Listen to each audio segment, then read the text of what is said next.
সোনার বাংলা কিচেনে সবাইকে স্বাগত। আজকে আমি রান্না করব, মাংস করব, তার সঙ্গে রাইস করব। মাংস করতে কী কী লাগছে সেটা দেখে নেন। আমি এখানে আলু কেটে নিয়েছি, পেঁয়াজ কুচিয়ে নিয়েছি, রসুন আদা ছুলে রেখেছি, এটা পেস্ট করে নেব। এখানে হলুদ গুঁড়ো, জিরা গুঁড়ো 1 টেবিল চামচ করে, 2 টেবিল চামচ লঙ্কার গুঁড়ো। আর রাইস করতে আমি গাজর কুচিয়ে নিয়েছি, বিন কুচিয়ে নিয়েছি ছোটো ছোটো করে কেটে, তার সঙ্গে আমি ক্যাপসিকাম নিয়েছি আর একটা বিনটা এখনো কাটা হয়নি, কেটে নেব। এখানে কাজু নিয়েছি, এখানে কিশমিশ ভিজিয়ে রেখেছি, এখানে জলে দেওয়ার জন্য আমি সব রকম গোল লবঙ্গ, এলাচ, দারচিনি, গোলাপের পাপড়ি সব কিছু নিয়ে নিয়েছি। এটা আমি জলে দিয়ে দেবো। আর 2টো তেজপাতা নিয়েছি। চালটা আমি এখানে ভিজিয়ে রেখেছি,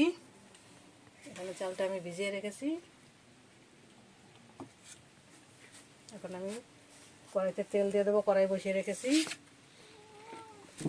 কড়াইতে তেল দিয়ে দিচ্ছি। আলুটা ভেজে তুলে রাখবো।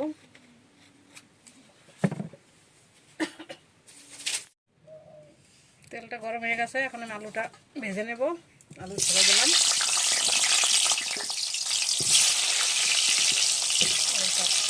ভালো করে ভেজে নেব। আলুটা একটু পরপর একটু নাড়িয়ে নেব।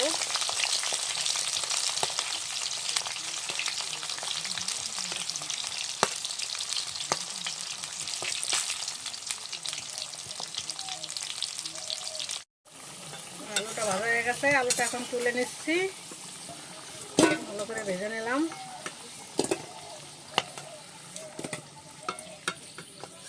ভাজা হয়ে গেছে, দেখো কত সুন্দর হয়েছে ভাজাটা। এখানে আমি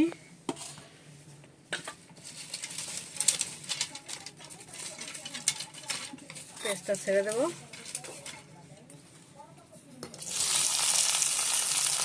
পেস্টটা ভাজা ভাজা হয়ে গেলে পরে সব মশলা দিয়ে দেবো। আমি সব মশলা রেডি করে নিয়েছি।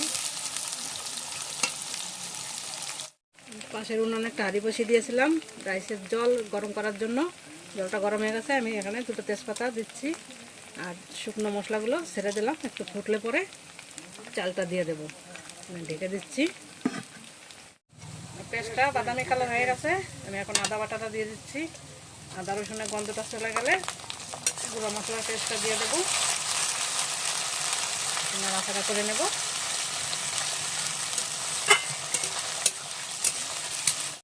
জিরার গুঁড়ো, হলুদ গুঁড়ো, লঙ্কার গুঁড়ো রেখেছিলাম, সে 3টে আমি একসঙ্গে গুলিয়ে এখন দিয়ে দিচ্ছি। নাড়াচাড়া করে ভালো করে কষিয়ে নেব। কষানো হয়ে গেলে যখন তেল ছেড়ে দেবে তখন মাংসটা দিয়ে দেবো। নাড়াচাড়া করে কষিয়ে নেব।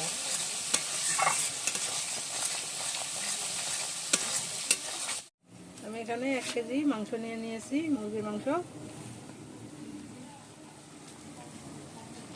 মশলাটা আমার কষানো হয়ে গেছে, তারপর কত সুন্দর তেল ছেড়ে দিয়েছে।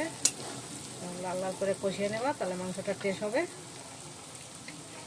মাংসটা দিয়ে দিলাম।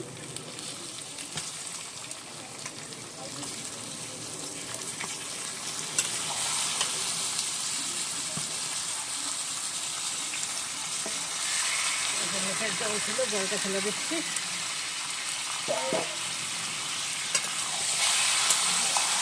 নেড়ে ফেলে ভালো করে কষিয়ে নেব। লবণটা আমি পরে দিচ্ছি, দেখাই দেবো।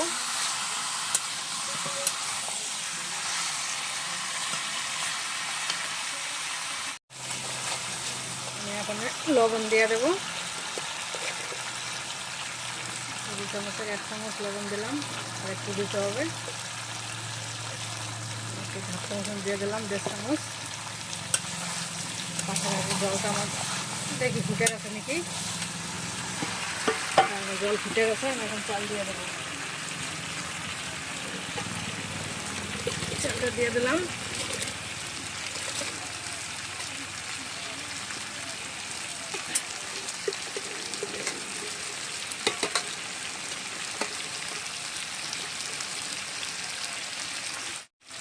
আমি 1 কেজি রাইসের চাল নিয়েছি, চালটা দিয়ে দিলাম। সেখানে ফুটিয়ে নেব।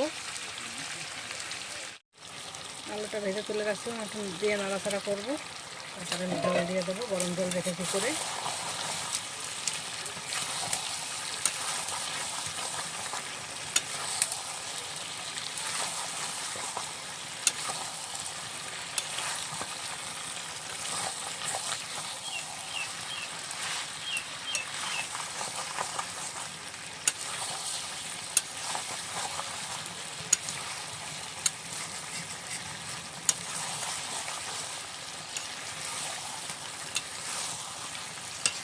মাংসটা কত সুন্দর কষানো হয়েছে, নিচে তেল চটচট করছে। এখন আমি জল দিয়ে দেবো।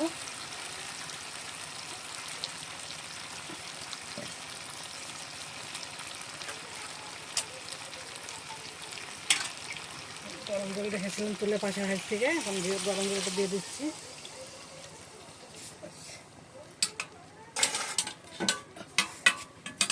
নাড়াচাড়া করে একটু ফুটিয়ে নেব।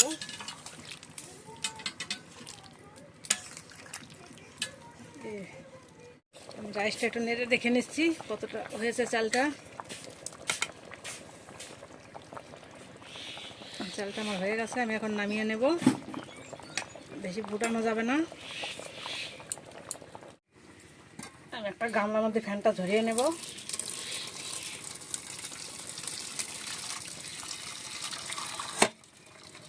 এরকম ভাত গড়া দেয়, এরকম গড়া দিয়ে ফ্যানটা ঝরিয়ে নেব।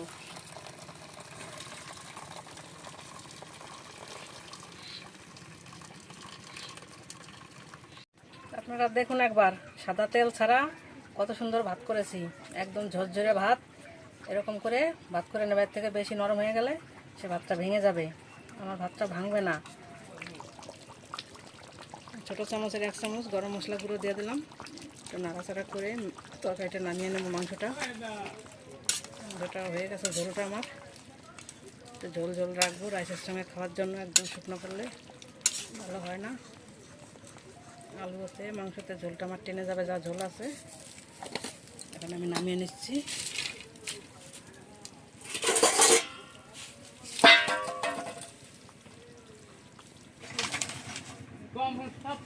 মাংসটা আমার রেডি হয়ে গেছে, আমি ঢেলে নিয়েছি। দেখো মাংসের কালারটা কত সুন্দর হয়েছে। এরকম কালার হলে মাংস খেতে ইচ্ছা করে দেখলে। এরকম সুন্দর করে রান্না করবো আমি যেভাবে করলাম। দেখবে মাংস খেয়ে দেখবে খুব টেস্ট লাগবে। কড়াই গরম হয়ে গেছে, আমি এখন সাদা তেল দিয়ে দিচ্ছি। সব সাদা তেলে করবো। পরে ঘি দিয়ে দেবো একটুখানি। আমি একে একে সব ভেজে নেব। গরম হয়ে গেছে, আমি এখন একটা একটা করে উপকরণগুলো ভেজে নেব। আমি এখন গাজরটা দিয়ে দিচ্ছি। ভালো করে ভাজবো। জলে কিছু সিদ্ধ দিইনি, ভেজে করবো। ভেজে করলে খেতে টেস্ট হয় খুব। যেভাবে খুব সেভাবে করে খেয়ে দেখবা, খেতে খুব টেস্ট হয়।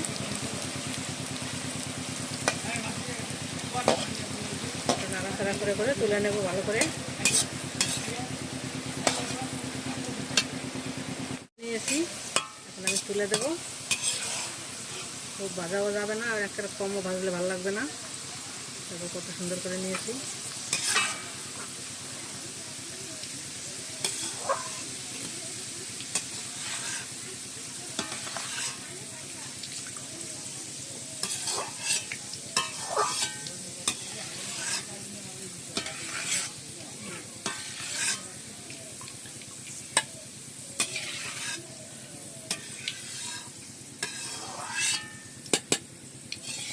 দিয়ে দিচ্ছি, সব ভেজে নেব।